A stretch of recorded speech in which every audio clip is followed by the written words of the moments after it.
Mountbatten चाहता था कि भारत में अच्छा संविधान, अच्छा नियम, अच्छा कानून सबके लिए हो, सर्व समाज के लिए हो। गांधी जी कहे कि अरे ये जर्मनी से आएगा लिखने, ये इंग्लैंड से आएगा लिखने, अरे हमारे मुल्क में खुद ऐसा विद्वान है वो जो लिख सकता।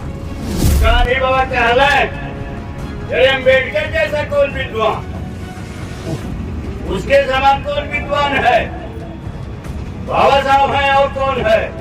लॉर्ड माउंटबेटन कहा कि अगर कोई विद्वान भारत के संविधान का प्रारूप बना के हमको दिखा दे मैं मान जाऊंगा।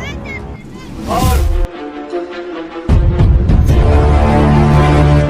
ये जरूर पढ़े कि आखिर ये कैसे चलेगा, सवाल उठा था और तीजाराम विधवत बताए हैं। एक बात छूट गई है, मैं उसको कह रहा हूँ। लॉर्ड माउंटबेटन चाहता था कि भारत में अच्छा संविधान, अच्छा नियम, अच्छा कानून सबके लिए हो, सर्व समाज के लिए हो। बाबा साहब जब गांधी जी कहे कि अरे ये जर्मनी से आएगा लिखने, ये इंग्लैंड से आएगा लिखने, अरे हमारे मुल्क में खुद ऐसा विद्वान है वो जो लिख सकता। लोग पूछे गांधी जी कौन सा विद्वान लिख सकता है, तो गांधी बाबा कहला अरे अम्बेडकर जैसा कौन विद्वान, उसके समान कौन विद्वान है, बाबा साहब है और कौन है। लॉर्ड माउंटबेटन कहा कि अगर कोई विद्वान भारत के संविधान का प्रारूप बना के हमको दिखा दे मैं मान जाऊंगा। और बाबा साहब ने वो 24 घंटा के अंदर ही संविधान का प्रारूप था बना। बंधु, भारत और पाकिस्तान का बंटवारा नहीं होना था। बाबा साहब नहीं चाहते थे कि भारत और पाकिस्तान बंट जाए, नहीं चाहते थे, दिल से नहीं चाहते थे कि बटे। भारत एक राष्ट्र है, बड़ा बड़ा राष्ट्र है। सिकंदर के जमाने से, चंद्रगुप्त के जमाने से, अशोक के जमाने से बेहद भारत है, इसका बंटवारा नहीं होना चाहिए। ये बाबा साहब की दिली इच्छा थी। तो गांधी जी से कहे थे कि गांधी जी मान जाओ, मान जाओ, आप जिन्ना साहब को एक प्रधानमंत्री बना दो, पंडित जी को हटा दो। अगर जिन्ना को प्रधानमंत्री बना देते हो और वो टीबी के मरीज हैं, जल्दी मर जाएंगे, पंडित जी को कोई अच्छा पद दे दो, कोई अच्छा पद। लेकिन गांधी जी पंडित जी को हटाए नहीं और जिन्ना साहब पे हटे नहीं, वो भी जिद खा गए। चलो बंटवारा हो गया। अभी संविधान की आज बात, दोनों लोग हमारे दलित समाज के थे, तीनों लोग थे। नेपाल के संविधान के रचयिता थे दलित समाज के, और भारत के रचयिता थे जो हमारे समाज के, और पाकिस्तान के संविधान के रचयिता वो अभी पेरियार साहब थे। तो बंधु, बाबा साहब की संविधान की चर्चा विधिवत हो गई है, लेकिन एक सवाल मेरा है। बड़े विद्वान, बड़े मार साहब बैठे हैं, बड़े बड़े लोग बैठे हैं, विद्वान महिलाएं बैठी हैं, और बैक साइड में बहुत लोग बैठे हैं। एक सवाल है, मेरा खुद का सवाल है, आप जवाब दीजिए। क्या पत्थर की लकीर पर, जो खींची गई लकीर पत्थर पर, क्या कोई मिटा सकता? पत्थर पर लिखी लकीर को क्या कोई मिटा सकता है? अरे कहिए हाँ, और नहीं तो ना। मिटा सकते हैं?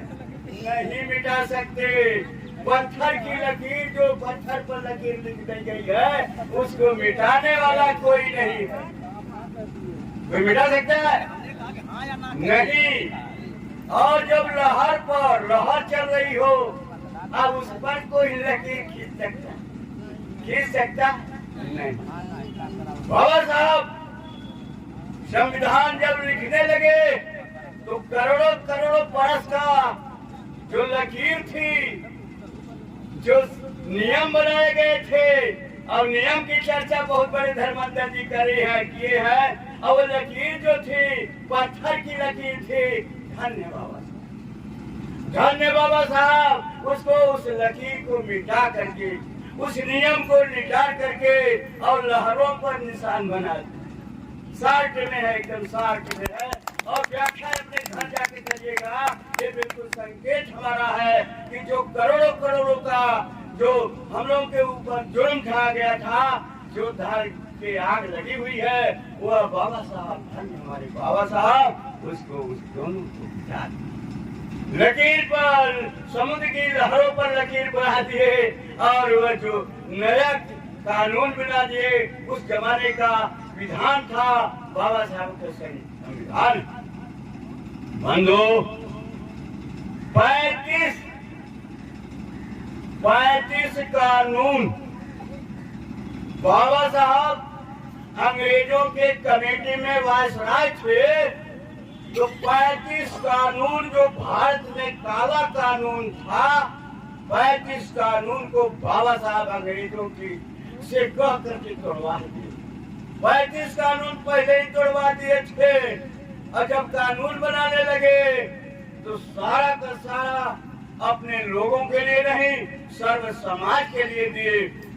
और एक चीज मुझे और कहना बड़ा दुख होता, बाबा साहब संविधान में लिखे होंगे कि बैकवर्ड भैया तो हम लोग दिवाली मनाया, लिख रहे हो क्या? आज बैकवर्ड शेड्यूल्ड जो गालियां बकता है सामान्य जाति को, उन्हीं के बालक दिवाली मनाए हैं और बैकवर्ड के लड़के ही सड़क पर क्या किए हैं, मूर्ति बनाए हैं और डीजे गाए हैं। क्या कोई सामान्य जाति का लड़का वहां गया? अरे उस मिट्टी की मूर्ति को नदी में बहाने गया? केवल छोटी जात के लड़के, केवल छोटी जात के लड़के पटाखा छोड़े हैं, दीपावली मनवाए हैं और नदी में ले जा करके बहराए हैं। वो ब्राह्मण तो बैठे बैठे क्या किया? अरे वो क्या किया, मूर्ति खरीद के 12,000 की आप लाए और बैठे बैठे वो प्राण प्रतिष्ठा करके पैसा वसूल लिया, पैसा वसूल लिया और आप ताकते रह गए। और दूसरे दिन जब वो आरती उरती हो गई तो क्या किया कि प्राण निकाल दिया, प्राण निकाल दिया। ये वो निष्प्राण हो गई। अब मूर्ति को फिर मगई में दबा बंधु, बहुत जाने की अनेक बात है। बाबा साहब हमारे लिए सब कुछ, हमारे लिए सब कुछ है।